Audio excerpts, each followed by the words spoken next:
So I want to try to explain to you why, as a FBA, I don't really rock with Tariq like that, and I have some very serious concerns about Tariq. Um, the number one concern I have with him is how he pushes the foundational Black American race baiter narrative out, but he lives in a community of basically white folks. If I was in a position that Tariq was in and I had the financial resources not to live around these people, I would do everything in my power not to. And I've been around this whole country, and there's large swaths of land, especially down in places like Texas and California, where you have people who live completely out of the way from everybody. So this man's making a choice to live next to these people that he is ridiculing so much. Second issue I have with him is his mother-in-law is white. It's that simple. You know what I'm saying? I got no problem with white people, but because I kind of take a Malcolm X approach. I'm willing to work with anybody who's willing to eradicate the hate that we face. And there are good white people who are essentially allies that are trying to eradicate it as well. Of course, we've got to keep our eye on them because we've been double crossed throughout history. But to make it like every white person's a suspected white supremacist while you've got one in your house just doesn't make sense. I don't care how you try to cut it. And third and the final thing, and I think this might actually be the most important thing, is Tariq's position on the Jewish situation. And this is one thing that pisses me off about a lot of so-called black leaders or influencers. They always compare our community to the Jewish community. They always say, "Oh, the Jewish community doesn't do this. The Jewish community doesn't do that." On one end, you have people who call Tariq in and press him about the Jews controlling the money supply, which ultimately controls how we move and how we operate. And they do have a stranglehold on that. And if you can't see that, you're blind as a damn bat. And I know Tariq's not stupid, and I know he sees it, but I think he doesn't want to talk about it because he knows that he might get his page demonetized and he might lose some money. So he's playing smart and keeping his mouth shut and essentially selling us out for the Jewish people. And that really strikes my, it really fucking pisses me off because I know he's not that dumb. Because if he's smart enough to know how they operate and to use them as an example against our community, then there's no way he can't know about how they control the banking system, they control the interest rates, they control the policies that hinder our growth. That's why I was rocking with Trump so hard, because he wanted to end the Fed. And hopefully he'll come back and still do that. Because I don't think a lot of black folks realize if we were to end the Fed, we could create our own economy within this country. I think black people need to focus on doing that and focus on supporting the destruction of the Federal Reserve System.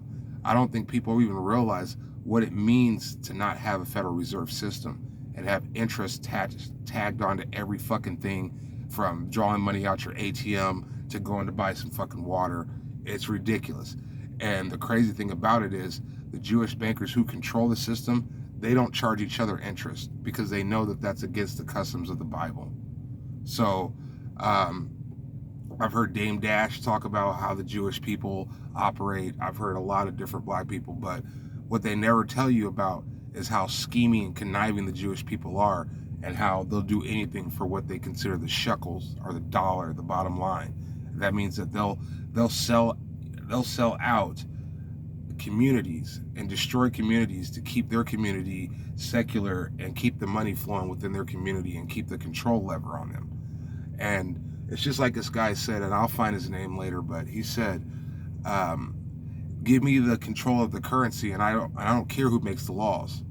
So if we know these laws are oppressive against us, who's funding it? The Jewish community, motherfuckers. So I don't want to hear that shit about blacks in the Jewish community, because we don't have near the type of power that they have. They control the money, they control the policy. So all that comparing our shit to the Jewish people shit is complete bullshit. Especially these people who so-called have no idea about how they operate and the history of these people. So I'm putting it out there. Tariq's full of bullshit. I still listen to him, but I'll never support him financially. I will never support this nigga financially because he's a motherfucking hustler. He's hustling our people. There was something that happened when a brother called in several months ago, and he tried to promote something on his show, and Tariq didn't even want to promote this small guy's shit without discussing how much he's gonna pay him to discuss it. But then I see him discuss all kind of other shit as far as promotional shit, and even it looks like it's promoting white people's shit. You know, that's just what it is. So, man, we got a lot of scammers in our community, and it's time for somebody to clean that shit up. The only person that so far I can see that's really cleaning shit up is gillz. Everybody else is full of shit. Everybody else is stealing his material, stealing his content, slowly stealing it, and I'm listening. I'm hearing people steal gillz's shit and trying to implement it in their shit, and it's a shame. So I would choose gillz over Tariq Nasheed as far as being influential in the black community. And I would definitely encourage you to check out Coffee and Kush TV, because there's some things that weren't told to us about our history that is just mind-blowing that this guy's bringing out. So he unfortunately, he's not a large channel like he should be, but people are starting to realize who this guy is. And that's just my 2 cents. Gillz is probably the most influential influencer in our community that's speaking truth to power.